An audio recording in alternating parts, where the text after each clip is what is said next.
Hello students, कैसे हैं आप? जैसे कि आपको पता है कि मैक्रो इकोनॉमिक्स के लास्ट सेशन में हम बात कर रहे थे एक्सेस और डेफिसिट डिमांड के बारे में। प्रीवियस सेशन में हम deficit demand with the help of deflationary gap already cover कर चुके हैं और आज के सेशन में हम स्टार्ट करेंगे excess demand with the help of inflationary gap. Lecture start करने से पहले आपसे रिक्वेस्ट है, वीडियो को लाइक और अपने सभी फ्रेंड्स के साथ शेयर जरूर कर दीजिएगा।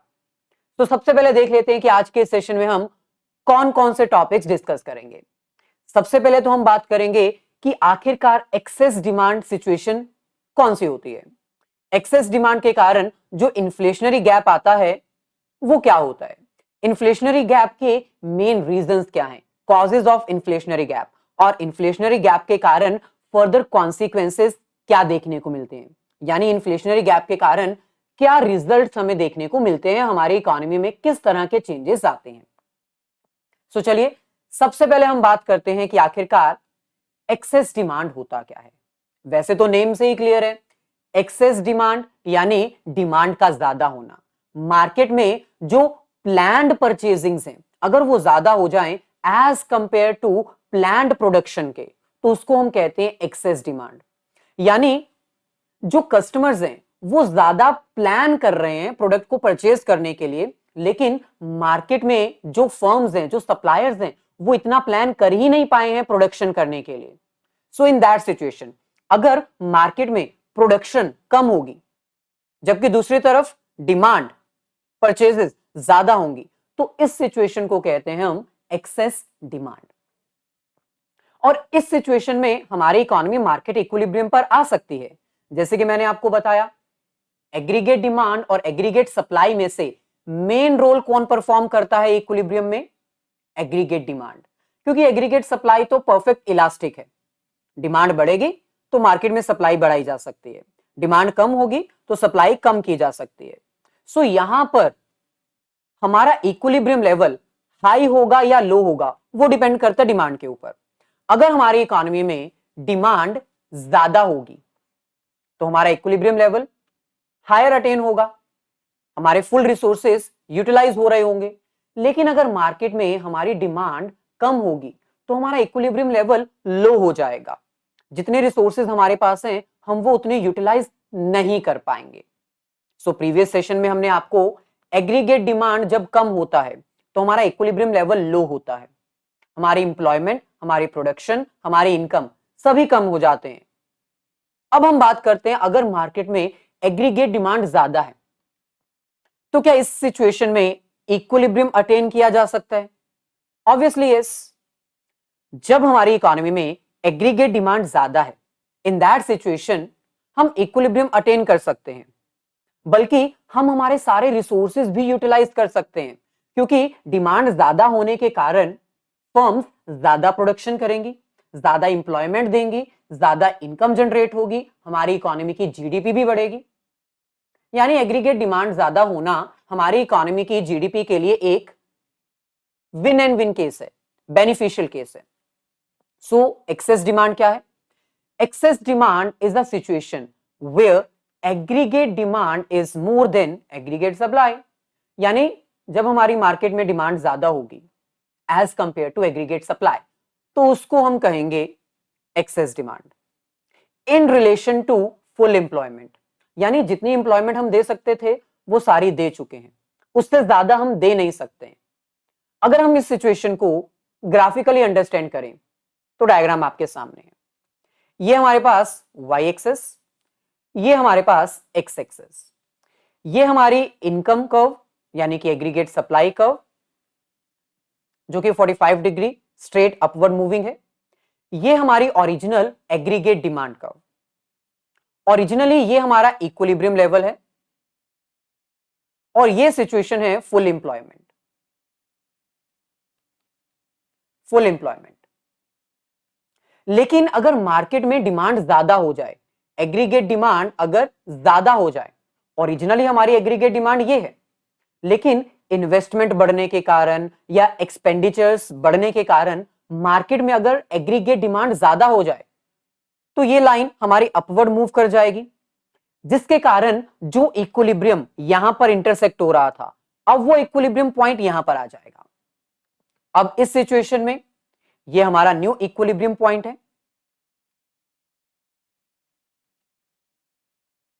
और इस सिचुएशन को ही हम एक्सेस डिमांड कहते हैं। इस सिचुएशन में हम एक्स्ट्रा इंप्लॉयमेंट तो शायद नहीं दे सकते क्योंकि यहां पर हमारी फुल इंप्लॉयमेंट है, जितने हमारे पास रिसोर्सेज थे हम यहां पर सारे यूटिलाइज ऑलरेडी कर चुके हैं। तो क्या मार्केट में डिमांड बढ़ने के कारण इंप्लॉयमेंट दी जा सकती है और भी ज्यादा प्रोडक्शन की जा सकती है या फिर इनकम लेवल इंक्रीज किया जा सकता है? ऑब्वियसली नॉट, क्योंकि हम पहले से ही फुल इंप्लॉयमेंट लेवल पर अपने आप को ऑपरेट कर रहे हैं। डिमांड कम हो जाएगी तो हमारा इक्विलिब्रियम लेवल नीचे शिफ्ट हो जाएगा, जिसके कारण इंप्लॉयमेंट कम हो जाती है, इनकम जनरेशन कम हो जाती है, हमारी इकोनॉमी की जीडीपी कम हो जाती है। लेकिन अगर डिमांड बढ़ जाएगी तो क्या इनकम, इंप्लॉयमेंट और आउटपुट में भी इंक्रीमेंट होगा? हो सकता है, लेकिन एक लिमिट तक।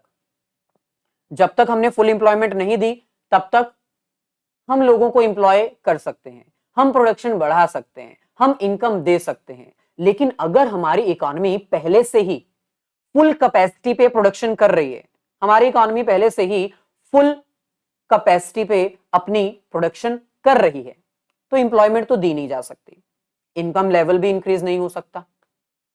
तो इस सिचुएशन को, जहां पर हमारी एग्रीगेट डिमांड ज्यादा है as compare to aggregate supply in relation to full employment, उसको हम कहते हैं कंडीशन ऑफ एक्सेस डिमांड। और जब हमारी इकोनॉमी में एक्सेस डिमांड होती है तो ऑब्वियसली डिमांड चाहे ज्यादा हो, लेकिन फिर भी हम फुल एम्प्लॉयमेंट ऑलरेडी दे चुके हैं, जितनी इंप्लॉय जनरेट करनी थी वो ऑलरेडी जनरेट हो चुकी है। सेकेंड इंप्लीकेशन, ये एक ऐसी सिचुएशन है जहां पर प्लान्ड परचेजेस ज्यादा हैं, यानी लोगों ने परचेज करने का मन ज्यादा बना रखा है, जबकि हमारी इकोनॉमी में इतनी प्रोडक्शन हो ही नहीं सकती है। अगर हमारी इकोनॉमी की कैपेसिटी है कि वो 10 बिलियन यूनिट्स प्रोड्यूस कर सकती है और हमारी इकोनॉमी पहले से ही 10 बिलियन यूनिट्स प्रोड्यूस कर रही है, तो डिमांड चाहे 100 बिलियन यूनिट्स भी क्यों ना हो जाए, हम इतनी प्रोडक्शन कर ही नहीं सकते हैं, क्योंकि हमारी इकोनॉमी की पहले से ही फुल कैपेसिटी हम यूज कर रहे हैं। ऐसी सिचुएशन में अगर हमारी इकोनॉमी की एग्रीगेट डिमांड ज्यादा है तो इसका क्या क्या इंपैक्ट हो सकता है, क्या क्या चेंजेस आ सकते हैं हमारी आउटपुट, इंप्लॉयमेंट और इनकम लेवल पर। मैंने आपको पहले ही बताया, अगर हमारी इकोनॉमी पहले से ही फुल इंप्लॉयड है, पूरी कैपेसिटी में पहले से ही हमारी इकोनॉमी प्रोडक्शन कर रही है, 10 यूनिट्स हमारी इकोनॉमी की कैपेसिटी है, 10 बिलियन यूनिट्स, और हम 10 बिलियन यूनिट्स ऑलरेडी प्रोड्यूस कर भी रहे हैं, तो डिमांड जितनी मर्जी बढ़ जाए हम एक्सेस प्रोडक्शन कर ही नहीं सकते। लेकिन अगर हम अंडर यूटिलाइज्ड हैं, मार्केट में मान लो सप्लाई हो रही है 8 बिलियन यूनिट्स की और डिमांड है 10 बिलियन यूनिट्स की, इन दैट सिचुएशन हम हमारी कैपेसिटी अभी बढ़ा सकते हैं, हम 2 मिलियन यूनिट्स और ऐड कर सकते हैं। सो सिंपल सी बात है, अगर तो हमारी इकोनॉमी फुल्ली इंप्लॉयड है, फुल कैपेसिटी में पहले से ही ऑपरेट कर रही है, तब तो आउटपुट, इंप्लॉयमेंट और इनकम लेवल में कोई चेंज नहीं आएगा। लेकिन अगर हमारी कैपेसिटी अभी फुली यूटिलाइज्ड नहीं है और मार्केट में डिमांड बढ़ रही है, तो उस बढ़ रही डिमांड को पूरा करने के लिए सबसे पहले हम अपनी आउटपुट बढ़ा सकते हैं।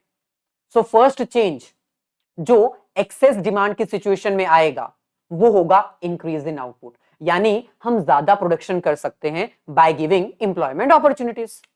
सो एक्सेस डिमांड क्या होता है? एक ऐसी सिचुएशन जहां पर डिमांड ज्यादा है एज कंपेयर टू सप्लाई। इस सिचुएशन में अगर तो हम फुल्ली इंप्लॉयड हैं ऑलरेडी, तो हम और ज्यादा इंप्लॉयमेंट या फिर आउटपुट या फिर इनकम नहीं दे सकते। लेकिन अगर हम अंडर यूटिलाइज्ड हैं, हमारी इकोनॉमी में अभी कैपेसिटी है, तो पहला इंपैक्ट क्या आएगा? Increase in output.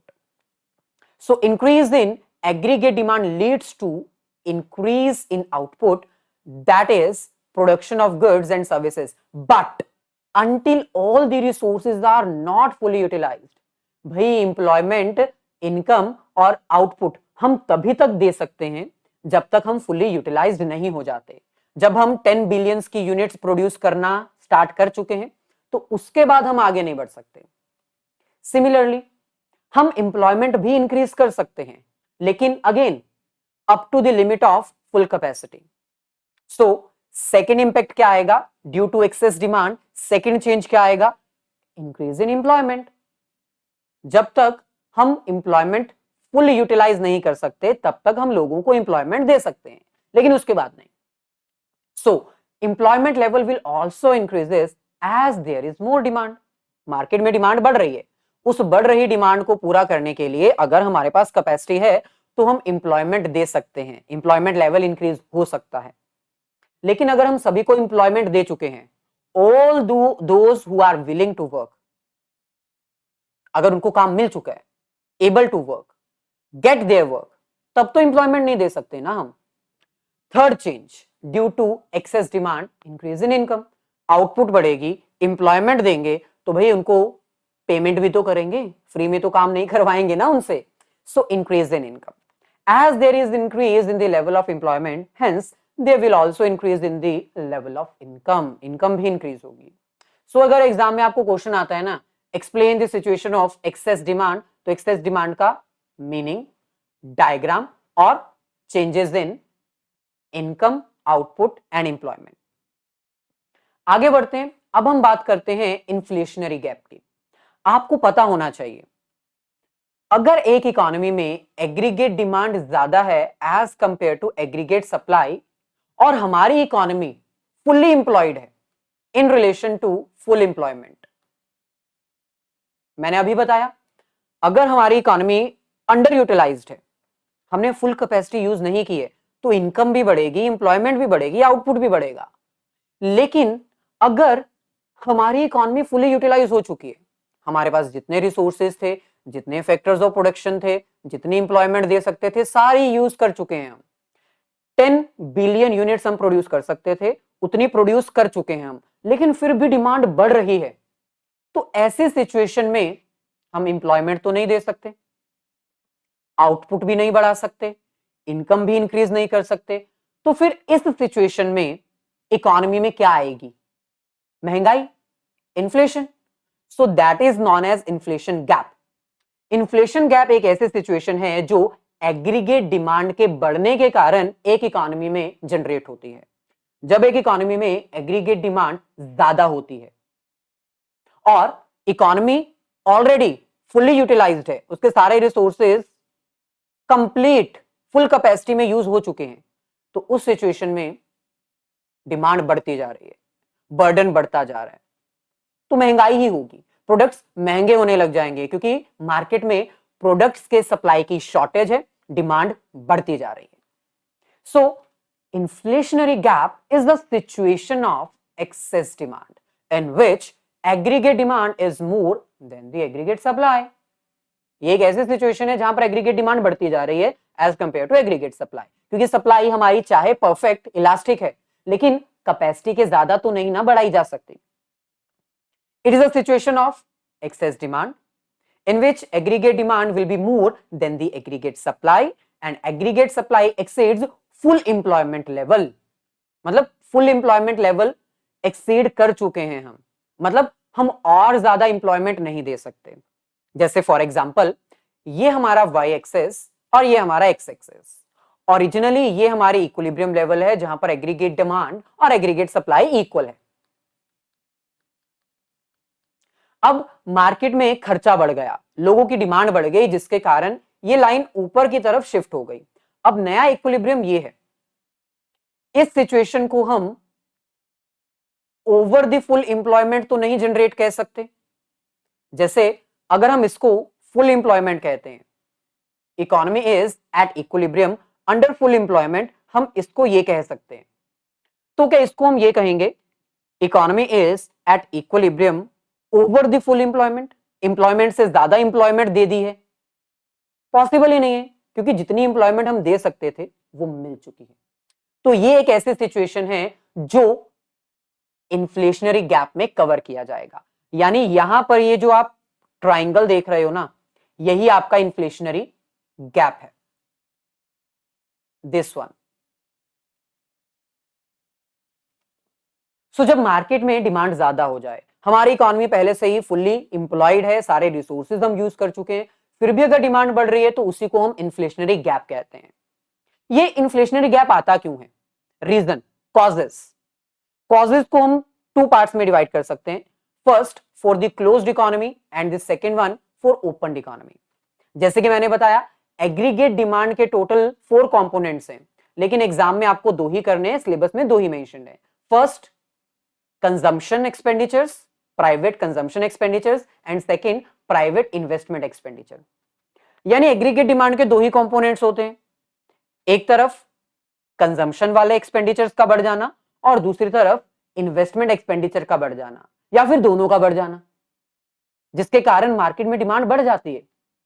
So simple है, अगर मार्केट में प्राइवेट कंजम्पशन एक्सपेंडिचर्स इंक्रीज हो जाएंगे तो एग्रीगेट डिमांड बढ़ जाएगी। Reason number 1, cause number 1।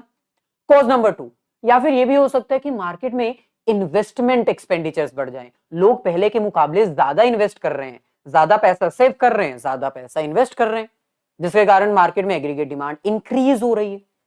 सो ये 2 मेन रीजन है फॉर द एक्सेस डिमांड। अगर हम बात करें ओपन इकोनॉमी, आपको पता है ओपन इकोनॉमी एक ऐसी इकोनॉमी होती है जिसमें इंपोर्ट एक्सपोर्ट भी होता है, गवर्नमेंट का इंटरफेरेंस भी होता है। तो अगर ओपन इकोनॉमी की बात की जाए तो इसके क्या रीजन हो सकते हैं? एग्रीगेट डिमांड क्यों एक्सेस में जाती है, क्यों बढ़ती है? Reason number 1, increase in government expenditures. कई बार गवर्नमेंट मार्केट में अपने एक्सपेंडिचर्स इंक्रीज कर देती है, जैसे ब्रिज कंस्ट्रक्ट करवाने के लिए एम्प्लॉयमेंट देना, खर्चा करना, रोड कंस्ट्रक्शन एक्टिविटीज परफॉर्म करना, डैम्स कंस्ट्रक्ट करवाना, तो उसमें इकोनॉमी में जो है वो एक्सपेंडिचर बढ़ जाता है, लोगों के हाथ में पैसा आ जाता है और फिर वो ज्यादा डिमांड करने लगते हैं, excess demand. Second, increase in export. हो सकता है कि हम इंडिया के बने हुए प्रोडक्ट्स दूसरी कंट्री में ज्यादा बेच रहे हैं, डिमांड बढ़ रही है, हमारे इंडियन प्रोडक्ट्स की डिमांड फॉरेनर्स कर रहे हैं, उससे भी डिमांड बढ़ सकती है।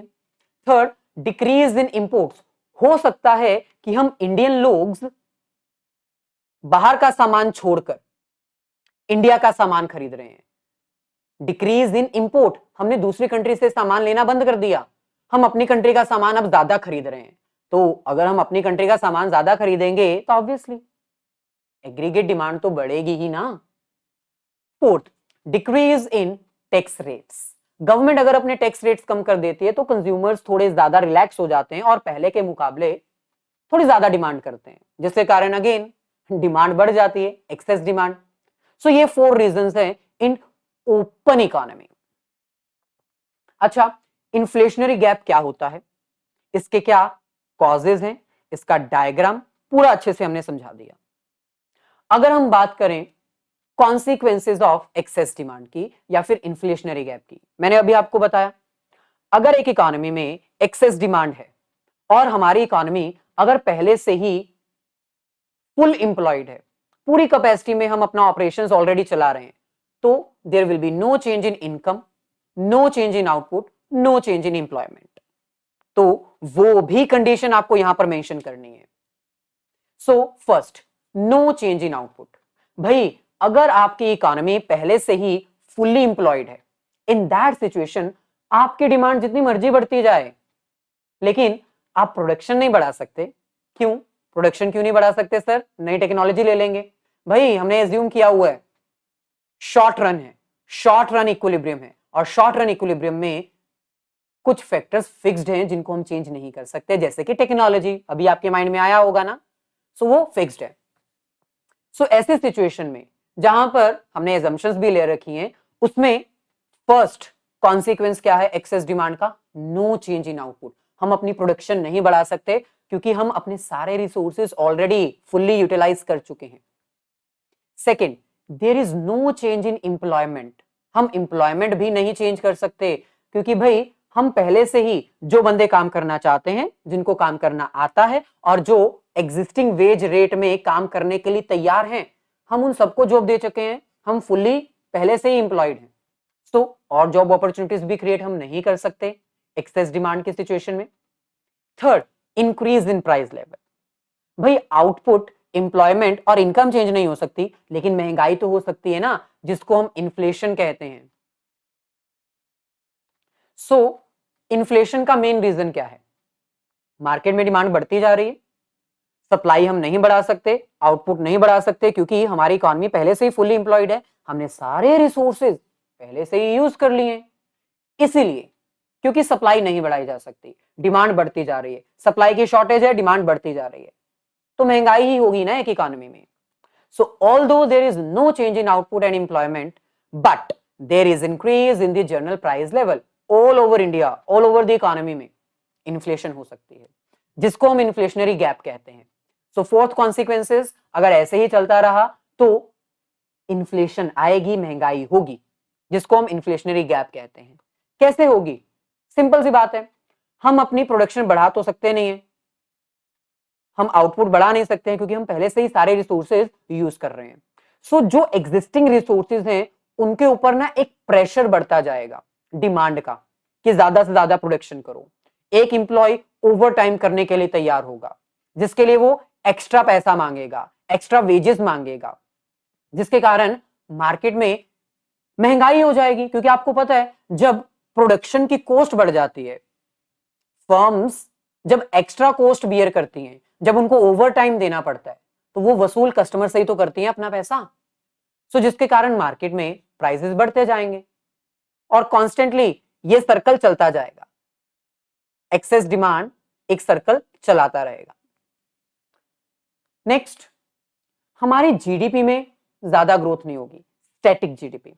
रीजन, क्योंकि भाई चाहे आपकी डिमांड बढ़ती जा रही है लेकिन आप सप्लाई तो नहीं बढ़ा सकते ना, प्रोडक्शन तो बढ़ा ही नहीं सकते, ना ही आप एम्प्लॉयमेंट दे सकते हो।